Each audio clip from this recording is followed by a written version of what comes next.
โอเคทุกคนมาในมื้อนี้เดียวสิพาทุกคนเนาะมาเข้าเทรดนั้นกันซึ่งเมื่อวานนี้ค่อยเปิดมีตติ้งเนาะใช้งบ200ขาดทุนไปประมาณ150เนาะที่จริงนี่มาดีอยู่เลยทุกคนแต่ว่ามาพลาดทรงท้ายนะเนาะมาพลาดทรงท้ายกันเลยว่าตอนนี้เนี่ยขาดทุนอยู่149.5เนาะบอกเขาวินมา4ไม้เนาะเขามาพลาด4ไม้สุดท้ายเนาะให้เข้าเทรดนะเมื่อวานก็น่าจะเห็นนะว่า ข่อยแพ้สวิงเนาะเจอส่งตลาดสวิงเนี่ยเนาะก็เลยขาดทุนเนาะมากับอินดิเคเตอร์ที่จะใช้ในมือนี้ก็คือ EMA ราคาตัวของ RSI นั่นเองเนาะระบบเทรดของข่อยมีแต่เท่านี้แหละทุกคนใช้แต่ตัวนี้แหละระบบเทรดเก่าเนาะใช้ตั้งแต่2-3 ปีที่แล้วก็ยังใช้คือเก่าเพราะผลลัพธ์มันดีเนาะโอเคเดี๋ยวเบิ่งแนวโน้มมันไปก่อนมาไม่นี่ทุกคนจัดซื้อเนาะจัดซื้อ ค่อยมองว่าตอนนี้โครงสร้างของตลาดเนี่ยมันปรับเป็นเทรนขาขึ้นเนาะมันปรับเป็นเทรนขาขึ้นอ่ามันปรับเป็นเทรนขาขึ้นบอ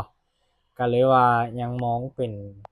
ในฝั่งของขาขึ้นต่อเนาะเดี๋ยวขอตั้งค่าอินดิเคเตอร์ตามอ่าอีเมลเนาะตั้งค่าอีเมลเป็นค่า5ก่อนเนาะพอค่อยใส่แต่ค่า5เลยทุกคนเด้อและไม่นี้จะจบสวยงามบอ เอาเคเนาะไม่แรกแหกมันมาแล้วเนาะสวยงามสวยงามมาต่อกันอยู่ออเดอร์ที่สองเนาะ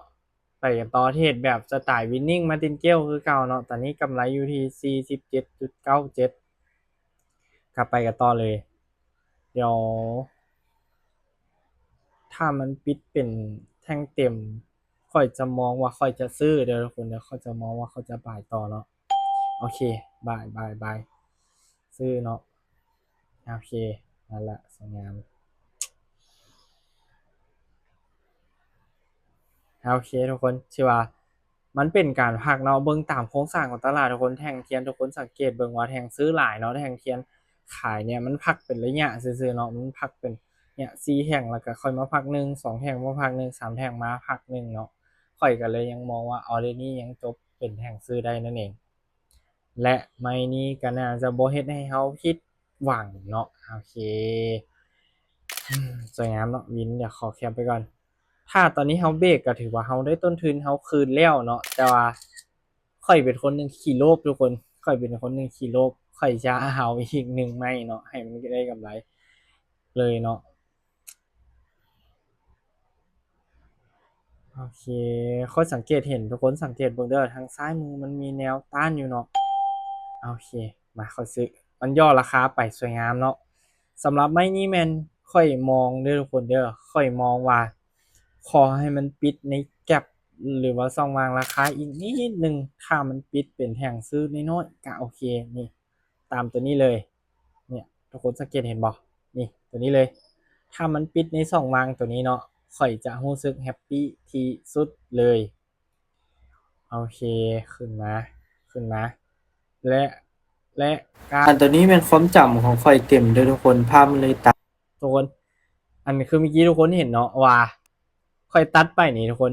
มันมินได้ทุกคนมันจบซื่อเนาะแต่ว่าความจำ iPad ของค่อยเต็มความจำ iPad ของค่อยเต็มอันตัวอันหน้าจอเนาะมันเต็มก็เลยว่าได้ตัดแต่ว่าวินเดอร์ทุกคนเด้อวินปกติเลยถ้าเขาเทรดต่อโอ้ทุกคนเขาเทรดตาม follow trend ขาขึ้นจบกำไรแห้งหลายเนาะเบิ่งตามแนวโน้มนี่เห็นบ่มันยังขึ้นต่อยาวเลยเนาะตัวนี้ คือค่อยอยากบอกทุกคนว่ามันวินได้ทุกคนแต่ว่า iPad ค่อยความจำเต็มแล้วมันตัดไปเนาะนี่เดี๋ยวเปิดย้อนหลังให้ทุกคนเบิ่งนี่เห็นบ่ออเดอร์ค่อยวินนี่ย้อนเงินก็เต็มคือเก่าเนาะ